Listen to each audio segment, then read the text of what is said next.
Work and smile, you are covered. Federal government approves 2025 to 2026 Group Life Assurance Scheme. Africa looks inwards for brighter business climate. Nigeria set to host 4th AU Micro, Small and Medium Enterprises Forum in Abuja. This is not just an economic goal, it is our commitment to the African dream. It is for roads, it is for bridges, to improve, at least reduce the deficit we have in infrastructure. Nigeria launches 300 billion Sukuk bond to address infrastructure gaps.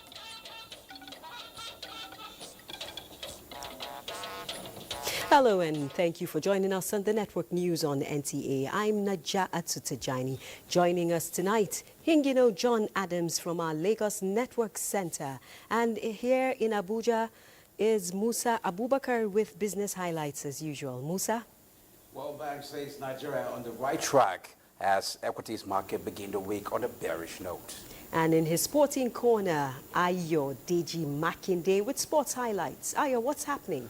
Well, the big thing is that Nigeria's Flying Eagles have just flown through and they will be competing at the FIFA Under-20 Women's World Cup later this year. We look forward to details. Remember that this broadcast is being streamed live on our website, nta.ng/live.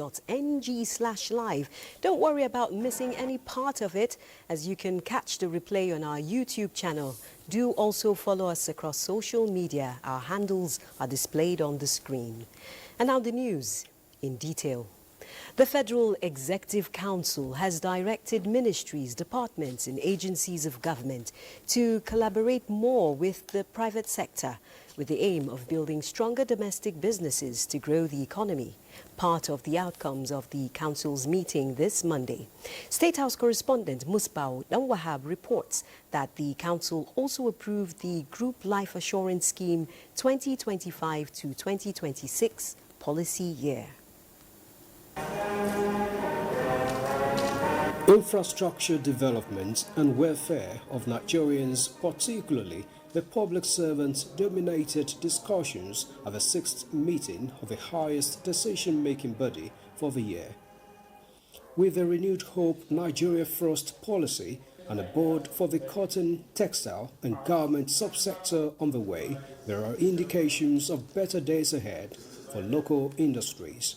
And the Minister of State Industry expresses great hope for the sector.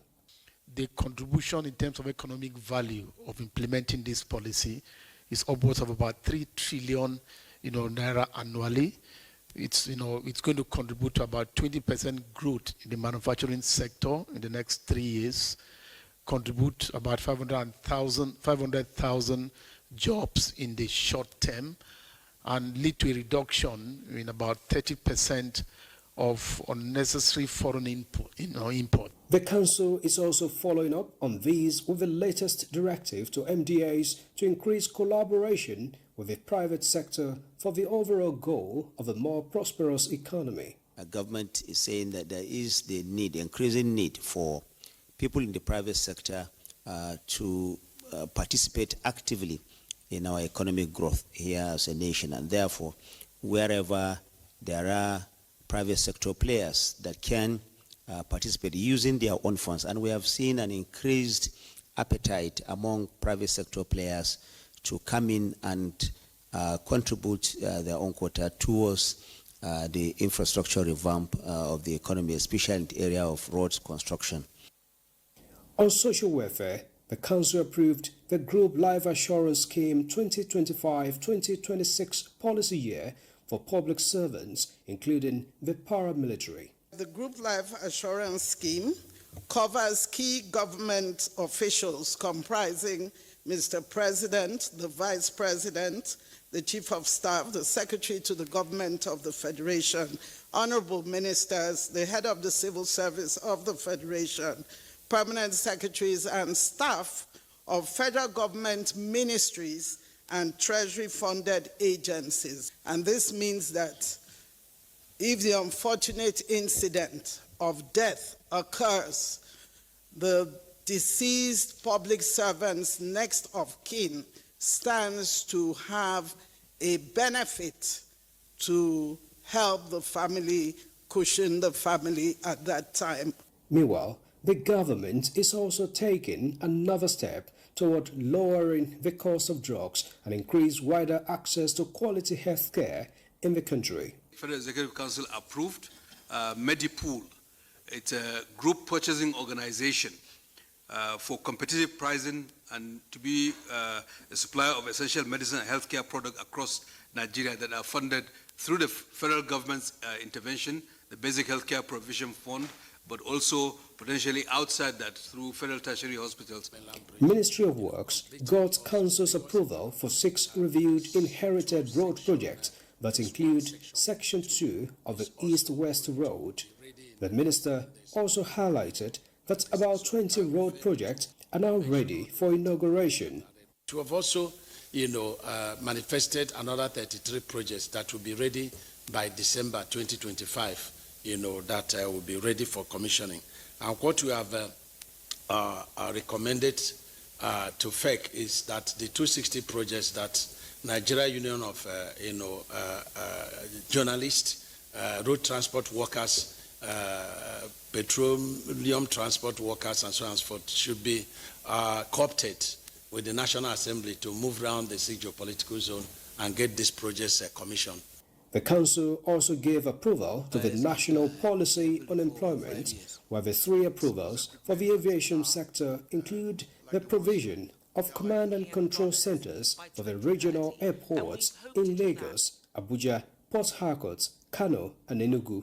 The Council equally put to rest the doubt about its debt service obligation with confirmation that Nigeria has indeed completed repayments of a $3.4 billion IMF COVID-19 loan. We have paid that debt fully. Of course, this was taken during the COVID time before the coming of this administration. But President Bola Ahmed Tinubu, in his usual way, is seeing government as a continuum. Now, this has gone a long way to show investors, especially investors from outside this country, about the seriousness and the capacity of government to pay off loans when they take it. It does indeed increase our rating the world over. Another meeting of the Council has been scheduled for Wednesday this week. From the State House, Musbah and Wahab, NTA News. The federal government has also launched the revised regulations on insurance for leased aircraft in Nigeria, with Minister of Aviation and Aerospace Development Festus Keyamo saying the aim is to strengthen Nigeria's aviation and insurance industries and promote ease of doing business in the country. Aliu Kabir reports. The aviation industry is inherently high risk, with potential for accident, damage and unforeseen events. To mitigate these risks, insurance plays a vital role. Key stakeholders, including the Minister of Aviation and Aerospace Development, Festus Keyamo, and the Commissioner for Insurance, National Insurance Commission, highlighted the significance of new insurance regulations which aim to bring certainty, predictability and stability to the aviation insurance market. The product we have today is a complete Nigerian position that is also in tandem with what the world also expects. The Aviation Working Group has looked at what they have done, they have agreed with it, they have shared it with, most of the leasers and financiers across the world. Aviation has come to be seen as that critical sector that must propel the growth which this administration desires. But we also want, like yesterday, the stories of delays in flights, the stories of cancellation of flights to be a thing of the past. These new regulations, stakeholders are optimistic that they will liberalize insurance requirements, boost industry capacity, and reassure the global aviation market of Nigeria's commitment to international standards. Ultimately, this development is expected to positively impact Nigeria's economic growth and development. Aliu Kabir, NTA News. Meanwhile, President Bola Tinubu has sworn in 2 newly appointed national commissioners of the Independent National Electoral Commission, INEC. The president has also sworn in 2 new board members of the Code of Conduct Bureau. 4 of them took oath of office before President Tinubu at the commencement of the Federal Executive Council meeting this Monday. Tukur Abdurazak Yusuf from Katsina State represents the Northwest, while Professor Sunday Aja from Ebonyi State is representing the Southeast in the vacancies which existed in the Electoral Commission. Kenneth Ikpeme from Cross River State and Justice Ibrahim Buba, retired from Taraba State, are the new board members of the Code of Conduct Bureau. Nigeria is taking bold steps to construct digital highways and bridges which will carry micro, small and medium enterprises into the heart of African markets. Vice President Kashim Shettima stated this while inaugurating an oversight committee recently approved by President Tinubu to organize Nigeria's hosting of the 4th African Union Micro, Small and Medium Enterprises Forum, scheduled to hold in Abuja from the 23rd to the 27th June 2025. State House correspondent Abdurrahman Jibrila reports. An estimated 83% of employment in Africa lies in the informal economy. The continent is not short on ideas and digital innovation that offer an unprecedented window to compete with the rest of the world. And Nigeria's hosting of the 4th African Union Micro, Small and Medium Enterprises Forum is another step to take advantage of transforming the informal economy into the global stage. We'll support all the institutions to see to the realization that we have successfully hosted Africa. And I want to convey to you President Bola Ahmed Tinubu's assurance that Nigeria is ready to lead in shaping Africa's digital trade future. Our national digital economy strategy and digital trade policy are aligned with AfCFTA. We are harmonizing our laws to make cross-border commerce seamless, secure, and scalable. This is not just an economic goal, it is our commitment to the African dream. Nigeria once again recovers its place in the Committee of Nations. And so hosting this is not just about gathering people here, it's also an affirmation of the kind of work the administration is doing to ensure that a job is not just created, but Nigeria is also getting the kind of recognition it so deserves on the global stage. Vice President Kashim Shettima said the IDICE program, a $617.7 million investment in digital and creative enterprises, and the $3 million Tech Talent Program, set out to achieve by training Nigerian youth in coding, data science, and digital fluency to power the nation's transformation. A multifaceted committee that has been set up to essentially ensure that we organize the forum and have a very, very good outing for Nigeria. So there's a lot of anticipation based on the fact that Nigeria is hosting this forum for the first time. I mean, Nigeria's MSME space is very active. And if you're looking at a space that engages upwards of about 40 million people, and in terms of what they're doing for country, in terms of job creation, in terms of how much it alleviates poverty and all of that. The amount of MSMEs that we have in this country, well over 30 million. And if the total number of MSMEs in Africa is about 60 million, so you can rightly say that more than half of the entire MSME space is domiciled here. Members of the committee assured that efforts will be put in place to ensure that Nigeria successfully hosts the forum, while small businesses in Nigeria leverage the platform to improve in areas of access to affordable finance and markets. From the State House, Abraham Jibrila, NTA News. The federal government has launched a 300 billion naira sovereign Sukuk issuance to accelerate the pace of infrastructural development across the country. Neka Oko reports that the Sukuk, which is based on Islamic finance principles, offers investors a non-interest asset-backed investment opportunity. The 7-year non-interest instrument due in 2032 offers a 19.75% annual rental income with a minimum investment of 10,000 naira priced at 1,000 naira per unit and requiring multiples of 1,000 naira thereafter. Director General of the Debt Management Office, Patience Oniha, said the issuance seeks to fund critical infrastructure projects while expanding opportunities for ethical investors. When the funds are raised, they're used to finance specific capital projects that are domiciled with some ministries. So this 300 billion will follow the same pattern. It is for roads, it is for bridges, to improve, at least reduce the deficit we have in infrastructure, to support the objective of growth and development. The interactive session that followed allowed participants to seek clarifications on various aspects of the program, as various institutions expressed intent to participate in the Sukuk issuance. Unlike conventional bonds, this one is tax-free. Okay, the returns are tax-free, and again, as I've said earlier on, you have a predictable, return. With an offering size of 300 billion naira, the Sukuk 7 issuance opens May 12th and closes May 20th, 2025. In Abuja, Neka Oku, NTA News. Thank you, Neka. This is the Network News on NTA. Stay tuned for more reports. Thanks for staying tuned. In a major leap towards youth empowerment and human capital development, Jigawa State has unveiled a futuristic science, technical and vocational education skills acquisition center.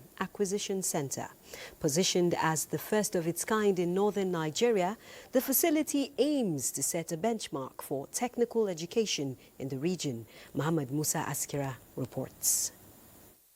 With over 5 billion naira already invested in construction and equipment and an additional 700 million naira earmarked for building workshops and student hostels, among others, this center is poised to become a hub for innovation and hands-on learning. So far, stakeholders in the education sector say more than 200 students have been admitted, a promising start to what the state hopes will be a transformative journey in technical education. We will work together with the federal government to ensure that we have given proper technical and vocational education.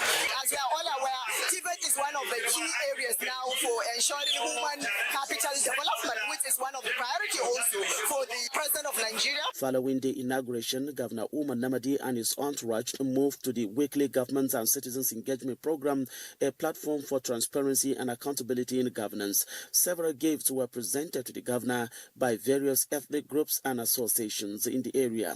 From educational investments to community engagement, stakeholders say Jigawa State's leadership is working to ensure that progress is not just promised but delivered. A model worth emulating as Jigawa sets the pace for technical education and responsive governance in northern Nigeria. From Duty, Muhammad Musa Askira, NTA News. Key players in the education sector are recommending government and stakeholders continue to provide the support needed to tackle the issue of out-of-school children in the Northeast. This was at the opening ceremony of a 2-week workshop for 600 Islamic teachers within the northeastern states, organized by the Nigeria Arabic Language Village, Ngala, in collaboration with the Northeast Development Commission. Abubakar Musa reports.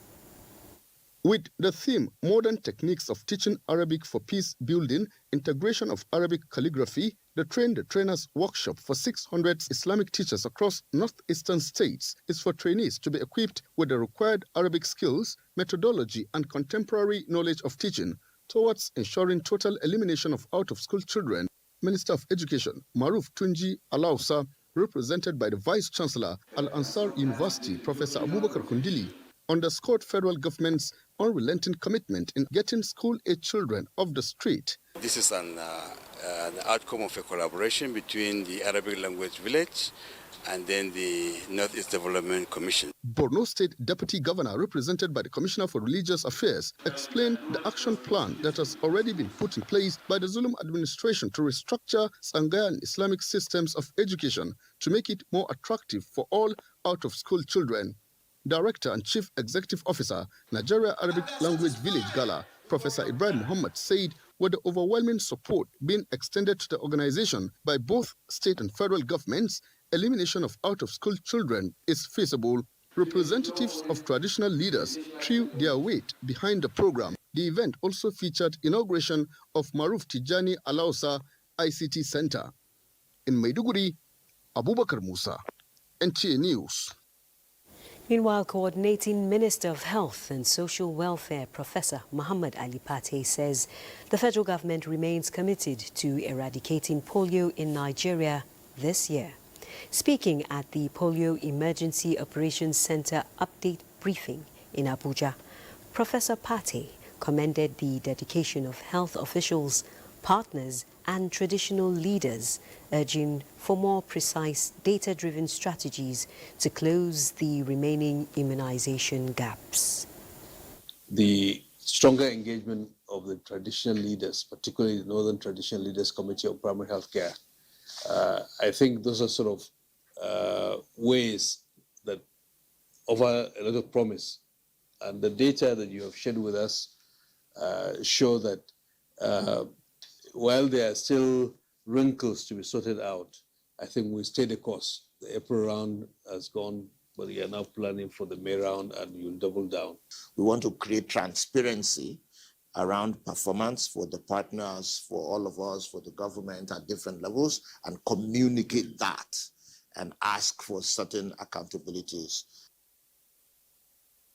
Professor Pate also insists that Nigeria must tackle not only the polio virus, but the virus of complacency which threatens progress. And still on health, more than 15,000 Nigerian medical doctors have left the country in the last 5 years, seeking better opportunities abroad. National President of the Nigerian Medical Association, Professor Bala Muhammad Audu, made this known while presenting a communique of the 65th Annual Delegates Meeting and Scientific Conference in collaboration with a non-governmental organization in Katsina. Suleiman Kodoki reports. This is the 5th Annual Delegates Conference of the association. Is with the theme, the universal applicability of care standards for patients and well-being of healthcare providers. The assembly was to, among other things, fine-tune some of the challenges bedeviling the association with a view to proffer solutions. The government know the area, where there are lapses, where we are winning, and because it has to do with the health of the people. I wish the government look into the welfare of the doctors so that they will work happily in their various places of work. National President of the association, Professor Muhammad Bala Audu, who dwelt on the sacrifice and achievements recorded by the healthcare providers, called for holistic and effective implementation of health-related policies in the interest of all. On the issue of brain drain syndrome affecting the association, the president explains further. Americans from the United States, the English from the United Kingdom, the Saudis and the Gulf states, they don't wait for you to apply for their jobs. They come to Nigeria to recruit our doctors and our dentists. The association applauded efforts of the federal government and other stakeholders for their contributions to the development of health sector. In Katsina, Suleiman Kudogi, NTA News. Now let's join our Lagos Network Center, where Hingino is standing by with more reports. Hingino.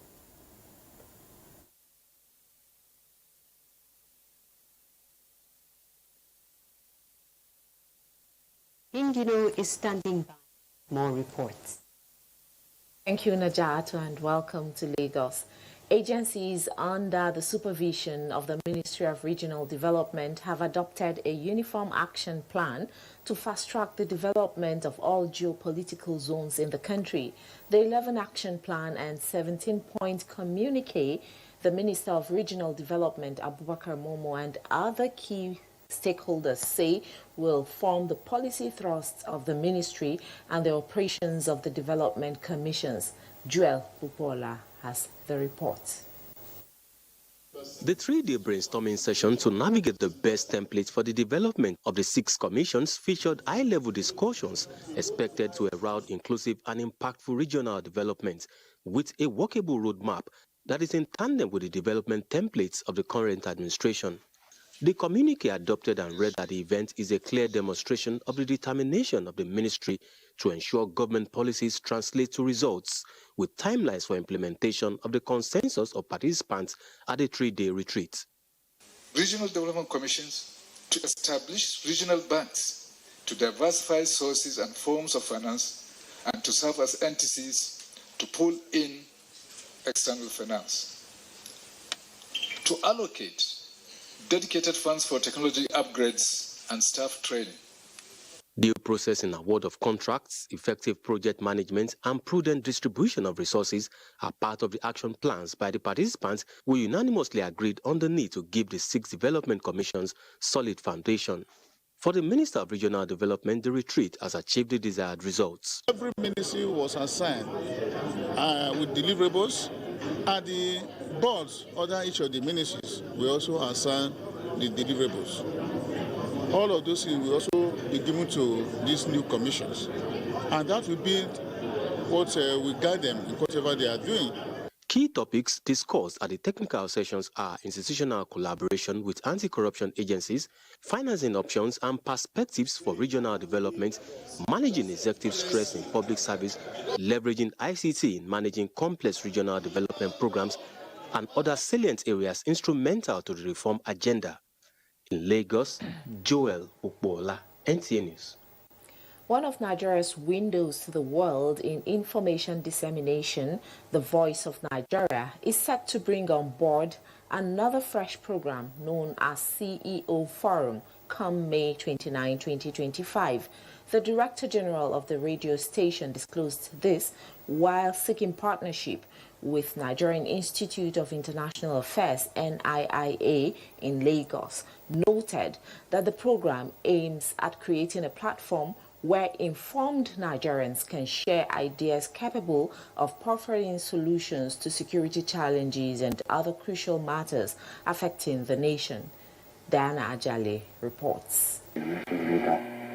With listeners from home and abroad and already broadcasting in 8 different languages, the Voice of Nigeria, VON, is expanding its tentacles through collaboration with strategic agencies and people of like minds.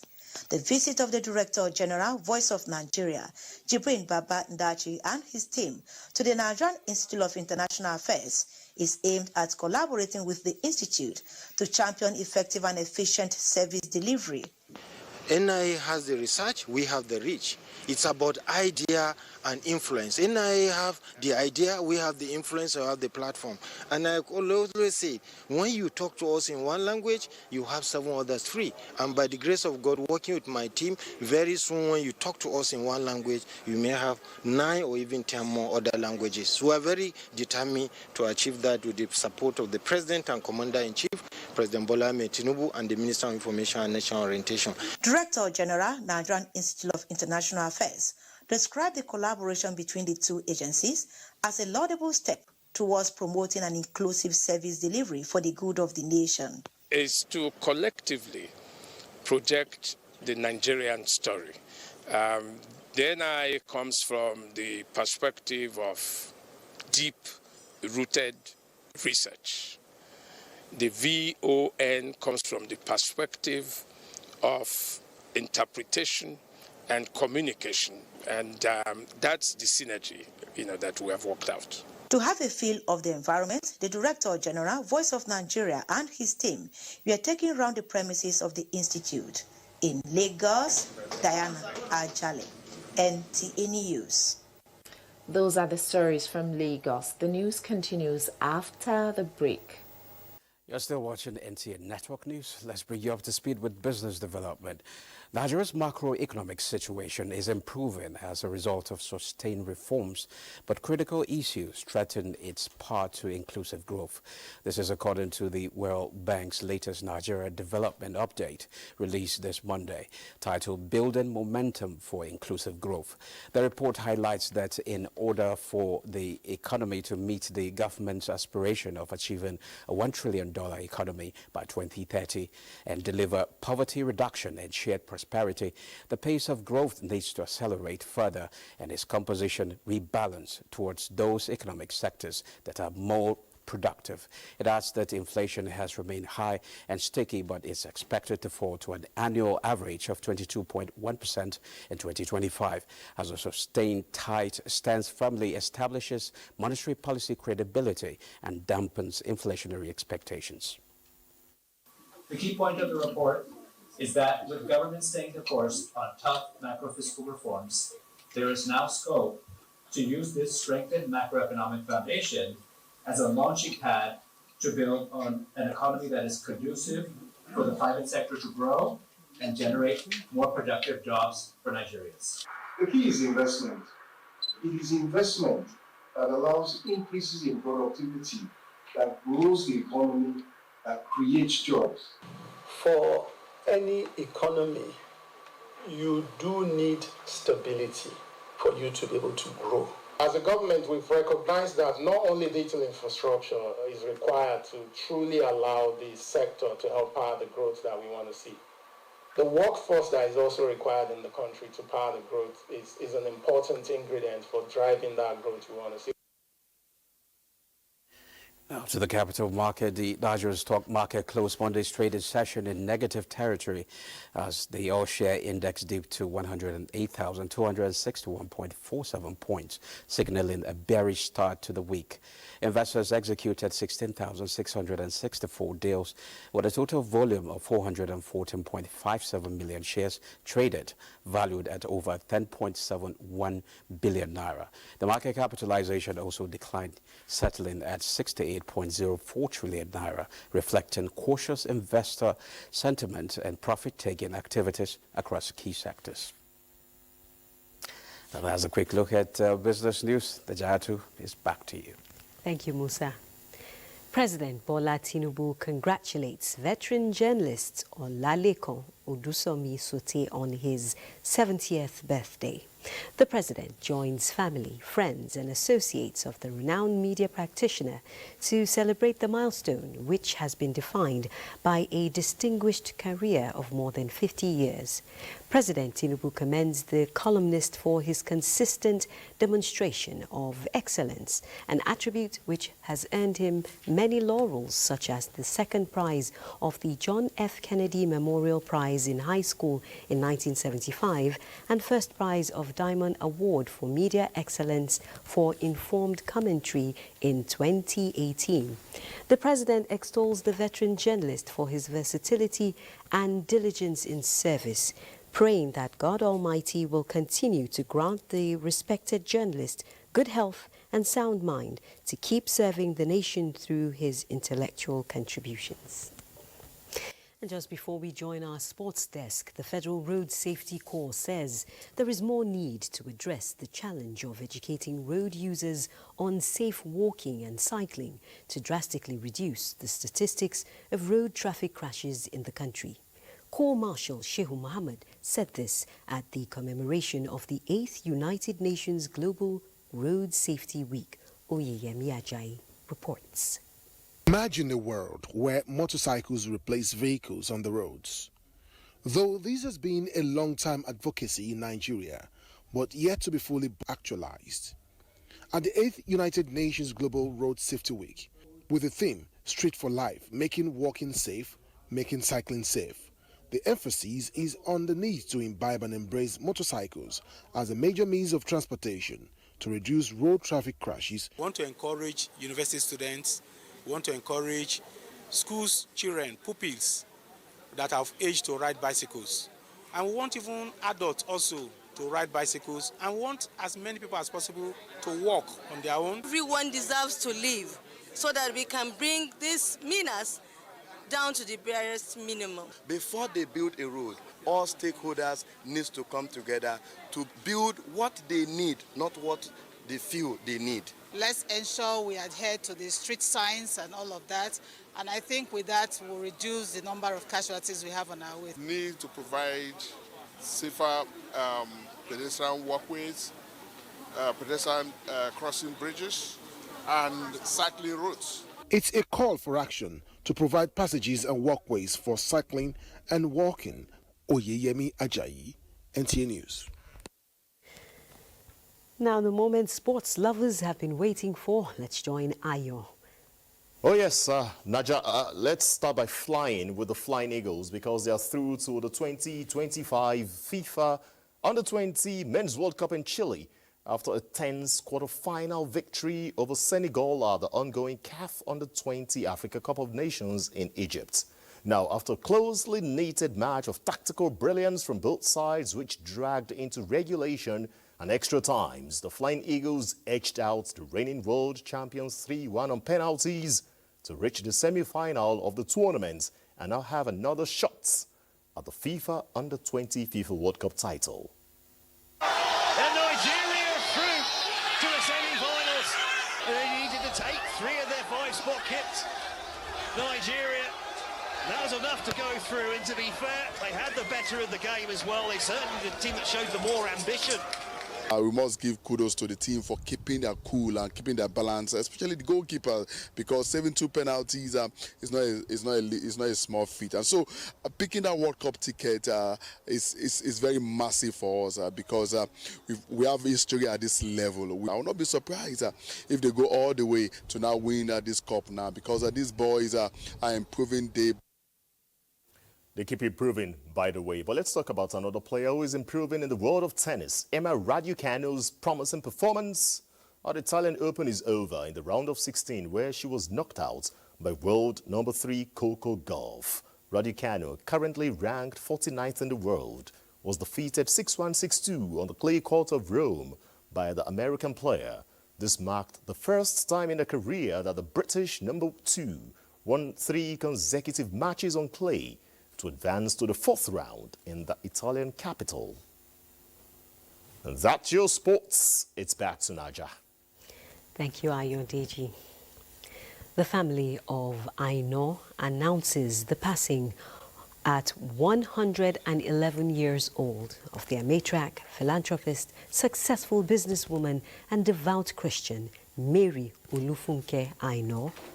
Funeral program from the family indicates that on Thursday, 15th May 2025, the Line in State and Christian wake will be at her residence, 24 Ilegosi Street, Igogo, Ikiti, at 5 p.m. Friday.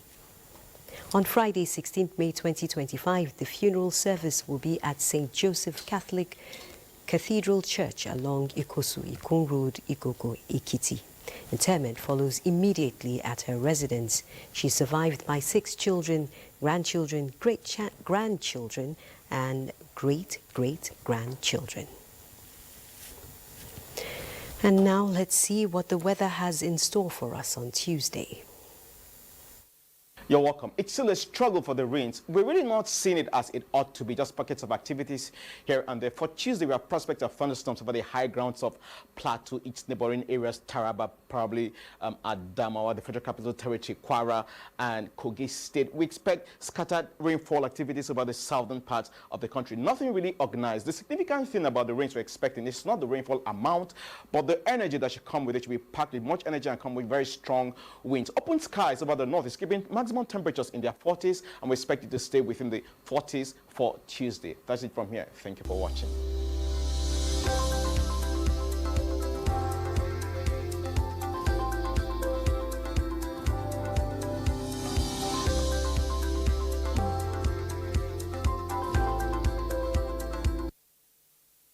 Seems Abuja will have both cloudy and sunny skies. And on that note, we conclude the network news on NTA. Thanks for being a part of it. I'm Naja'atu Tijani.